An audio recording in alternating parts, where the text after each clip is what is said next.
next now that county election officials respond to allegations from the Secretary of State? We'll have details. And how will pending legislation at the state capitol impact Fulton County residents? Fulton Today is next. From the Government Center in downtown Atlanta, you're watching Fulton Today with Shania Chavis. Welcome to Fulton Today, everybody. I'm Shania Chavis. Pending legislation at the state capitol could have a tremendous impact on Fulton County and its residents if passed. FGTV's Lynn Vaughn has this story. Lynn? Shania, 5 of the 7 members of the Fulton County Board of Commissioners introduced the resolution that related to House Bills 170, 171, and 172. And after much discussion and public comment on the legislation, the board took its official stand. Item 13-0113 requests approval of a resolution opposing House Bills 170, 171, and 172. With the sounding of that agenda item, the Fulton County Clerk of Commission introduced a resolution brought forth by Commissioners William Bill Edwards, Vice Chair Emma I. Darnell, Chairman John Eves, Commissioner Rob Pitts, and Commissioner Joan Garner. The resolution opposed House Bills 170, 171, and 172, currently under consideration at the state capitol. One of the county's legislative liaisons explained to the board that the 3 bills, as proposed, would reduce the county's property tax revenue, restructure the Board of Commissioners and district lines, and change the protected job status of Fulton County employees. Before the board voted on the resolution, it heard from residents and employees during the public comment portion of the meeting. Now, there have been 4 firefighters in Fulton County that have died in the line of duty to earn the rights and benefits provided by U7. They do not need to be stripped away by that gold dome. I ask that y'all do everything you can to oppose those bills, and I know you will. Thank you very much. I am vehemently opposed to that map. It's gerrymandered, it's racist, all of the blacks on the south side and all the whites on the north side. Each board member publicly commented on the bills and then instructed the interim county manager to provide additional assistance to the current staff assigned to handle legislative issues. The clerk then read the resolution into the record. Now therefore be it resolved that the Fulton County Board of Commissioners hereby states its opposition to House Bills 170, 171, and 172. The board then took the official vote. Garner, let's vote, Commissioners. The motion to approve passes. That's 5 yeas, 2 nays, 0 abstentions. To see a complete copy of the resolution, visit the county's website and click on BOC Agendas in the left corner. To see the entire discussion, watch the board meeting rebroadcast all this week at 6 p.m. right here on FGTV or online at the county's website. Reporting for FGTV, I'm Lynn Vaughn. Well, Fulton's first responders joined their colleagues from all across the state in an appreciation at the state capitol.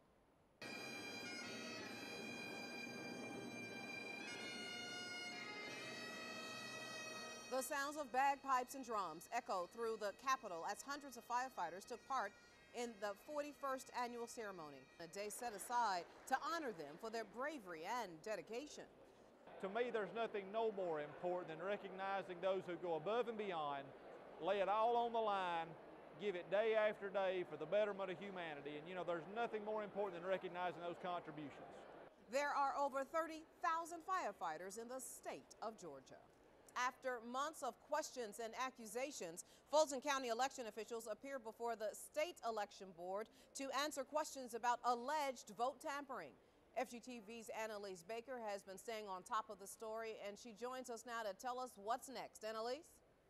Shania, this is the first hearing that Fulton County's top election officials attended before the Georgia State Elections Board to give their accounts about what happened in the elections that took place in 2012.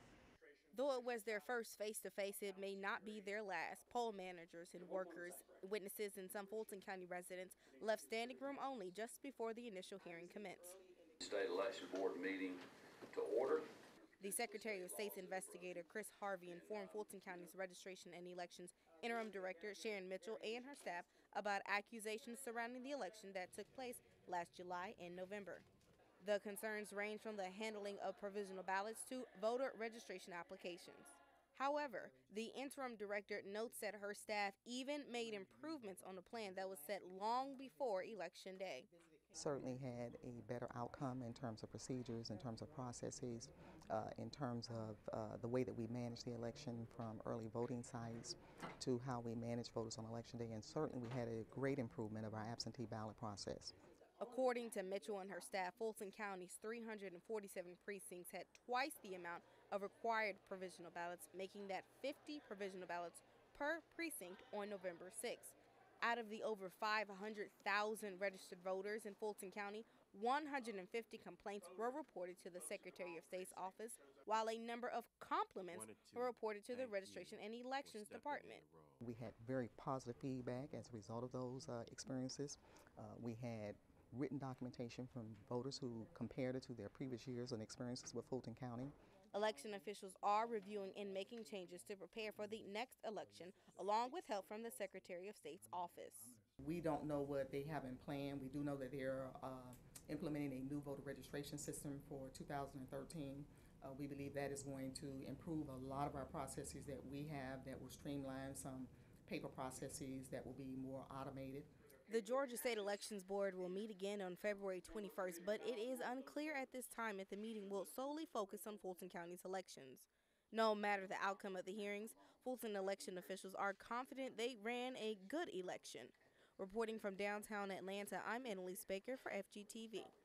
The new year marks the start of new beginnings for more than a dozen men and women.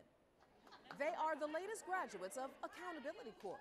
After months of intensive treatment, monitoring, and supervision, these graduates have turned their lives around. Their stories are heartbreaking and emotional. His father lit a stick of marijuana and told him it was better to smoke with him than with strange kids in the street. Thus began a 20-year love affair with drugs. And their outcomes? Rewarding. Edward Geyer stands before us with 404 days of Court judges, supervisors, family members, and friends applauded the graduates for their accomplishments. To whom much is given, much is expected. We expect a lot. You have been given something that all of us have ever asked for, and that's an opportunity. You've been given an opportunity for a second chance. And the graduates thank them for helping save their lives. If you want more information on Accountability Court, here's the number to call. The leader in information technology in the state is now getting national and global recognition. One of the world's top IT companies, EMC, applauded Fulton County's IT department for reducing its backup times and increased storage capacity. It was a move that has saved the county over $2 million in the last 3 years. It goes to show that we at the county has been able to implement a system that has addressed a lot of our challenges in the past years. An article in the environmental magazine GeoWorld cited the department's GIS collaboration group for producing high-quality analysis and mapping techniques. We use it to support tax assessment,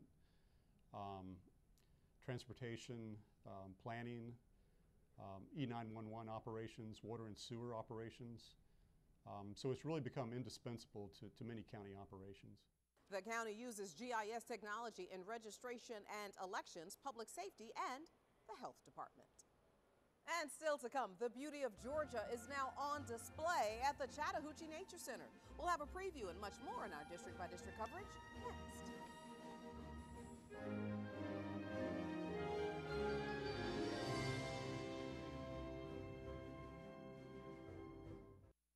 You're watching Fulton Today. A Fulton County commissioner applauds young students for staying gang-free, and a highly anticipated one-stop health center opens its doors for the community. Here's this week's district-by-district coverage. We begin with the District 2 Commissioner as he takes to the airwaves to discuss the impact of current legislation at the Georgia Capitol. Commissioner Rob Pitts goes from being host of his show, Rob's Review, to becoming a guest. The at-large representative focuses on 3 bills that, if passed, would reduce property tax revenue, redraw district lines, and change the protected job status of Fulton County employees. At this point, as we sit here today, the bills have only been introduced. And what does that mean? Anytime a bill is introduced, it can be changed, it can be modified, reviewed, voted up, or voted down. I mean, it'll pass or could pass or it may not pass, but rarely is the final piece exactly like what was introduced. For more information or to comment on this issue, send an email to rob.pitts@fultoncountyga.gov. You can hear more from Commissioner Pitts by visiting our FGTV YouTube channel at www.youtube.com/FultonGovernmentTV. In District 4, an exhibit at the Chattahoochee Nature Center focused on the art of landscapes, mostly in the southeast. The Georgia Nature Photography Association developed the display of photos to highlight beautiful scenery. The juried exhibition includes images of landscapes in color, black and white, monochrome, and with digital effects. Landscapes are one of those things that lots of nature photographers enjoy. There's so many different ways of composing it. It allows a tremendous amount of creativity. The display will open to the public on February 23rd at the Chattahoochee Nature Center. The Georgia Nature Photography Association's next exhibit will focus on wildlife photography. For more information, log on to www.chatnaturecenter.org. In District 5, Vice Chair Emma I. Darnell invites citizens to a series of town hall meetings. Environmental justice legislation, jobs, economic development, land use, and issues surrounding the quality of life are on the list for discussion. We are very pleased to announce the opportunities that we will have beginning February 18 at the Southwest Arts Center to meet each of you in person so that we can share information, so that I can hear your questions and that I can answer your questions in person. The meetings will serve as informational sessions for the public. The first meeting will take place on Monday, February 18th at the Southwest Arts Center. Another is scheduled for February 26th. For more information, call the District 5 office at 404-612-8222 or send an email to emma.darnell@fultoncountyga.gov. District 6 Commissioner Joan Garner welcomes the community and county officials to a ribbon-cutting ceremony for the Oak Hill Child, Adolescent, and Family Center in Southwest Atlanta. The highly anticipated one-stop health shop is a result of a renovation to a 22-acre campus on Metropolitan Parkway. The Oak Hill Child, Adolescent, and Family Center is a place where children and youth get the opportunity to get a little help, a little hope, and receive the services from people who believe in them so that they can learn how to successfully face life's challenges. The center serves Fulton County children and youth. It contains a variety of resources for the community, including behavioral health care, pediatric services, a teen health care clinic, and an education center. We'll have more on the services later in the show. And finally, in District 7, Commissioner William Bill Edwards and public safety officials recognize elementary school students for standing up against gang violence. The Great Gang Resistance Education and Training Awards program was held at Seaborn Lee Elementary to congratulate youngsters on completing the 6-week program. The kids actually learn how to make better decisions, communicating clearly, dealing with their anger, and also becoming better citizens as well within their community and school. The children walked away from the program with tips that they can use daily, like think before you act and control your anger. The officers were great. They told us how we should believe in ourselves and don't do gangs because it's a bad thing. According to the National Crime Prevention Council, parents can reduce the chances of their child joining a gang by teaching them the risk of gang membership. With this week's District by District coverage, I'm Gerald Pease. Thank you very much. Now you can catch more of your commissioners at work all this week with a rebroadcast of the Board of Commissioners meeting right here on FGTV. And when we come back, what you should know about an important part of the Affordable Health Care Act. Stay with us.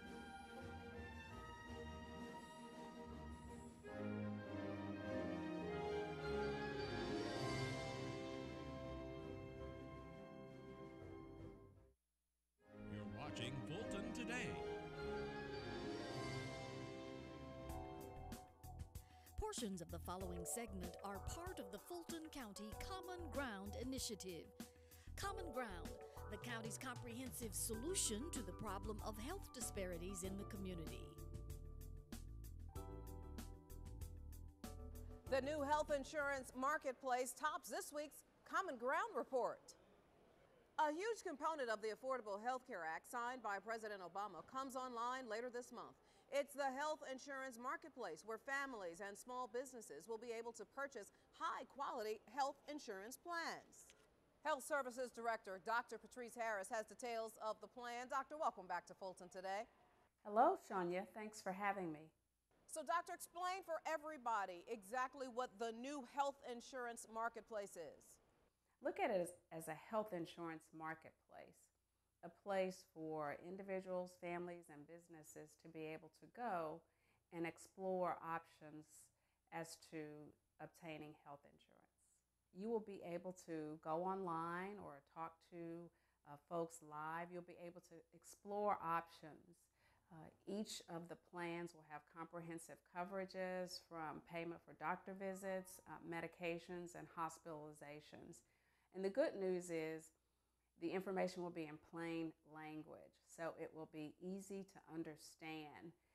And doctor, once you decide which part of the plan you want, when does the coverage begin? These exchanges will come on board January 2014, but it's important for everyone to get ready. Right now, folks can begin to gather data, look at their household budget, look at their options, decide what they may want in health insurance coverage, find out if their employer is going to offer health insurance. And then in October of 2013, there will be a website, healthcare.gov, and there will also be toll-free numbers where folks can then begin to go on, look at the options, and decide what is best for them. And then everyone will be ready to get started in January of 2014. Great information. Dr. Patrice Harris, thank you so much for your time, and please keep us updated. Well, thanks for having me. There's more information on what this component of the healthcare law will mean to you and your family. Go online to healthcare.gov and click on Health Insurance Marketplace. Now, as we mentioned earlier, the new Oak Hill Center for Children is officially open for business. Thank you. The ceremonial ribbon cutting took place after a brief program in the behavioral health lobby of the new medical wing. Program manager Jennifer Bartle explains the significance of uniting the county's programs for children into one inviting location. We have an opportunity here to serve children 0 up to the age of 21. You can get your behavioral health services here, your dental care services. There's also an opportunity to come here and find a job or come and get some exercise. There's a teaching kitchen, and we really want to teach children and families how to eat healthy and how to live healthy. The 22-acre campus was transformed over a 10-month period from a collection of disconnected, discounted, outdated buildings into the spectacular showcase to foster the well-being of kids and their families. If you or your family needs the services of the Oak Hill Child, Adolescent, and Family Center, please call 404-612-4111 or visit oakhillkids.org. Now, the title of this cooperative extension program may sound a little long, but the goal is short and sweet. This is a Cooking for a Lifetime Cancer Prevention cooking school course at Zion Missionary Baptist Church in Roswell. The course is taught by veteran consumer sciences agent Keisha Falk, who stresses exercise. We have 10-year-olds and 15-year-olds are being diagnosed with hypertension. Same deal, they play video games for 5 years, they can't figure out why they get to high school and can't try out for football. You've got to get moving, you've got to get your body moving. Keisha also stresses avoiding excessive alcohol intake and literally putting the spice into your cooking and eating. You want to go ahead and use non-salt seasonings, use herbs and spices and get creative, be complex with your food. That's where you're going to find a lot of taste. Mix in vegetables, add in some fruits if you want. The blending of the different food items will make it very tasty as well. Keisha affirms what most of us know, a diet of vegetables and fruits, lean meats and fish, and whole grains dramatically reduces your risk of contracting cancer. The church's senior ministry requested the class, and so can you. Contact Cooperative Extension Services at 404-613-7670. There's also information online at ugaextension.com/Fulton. And still to come on Fulton today, visual expressions of life. Stay with us.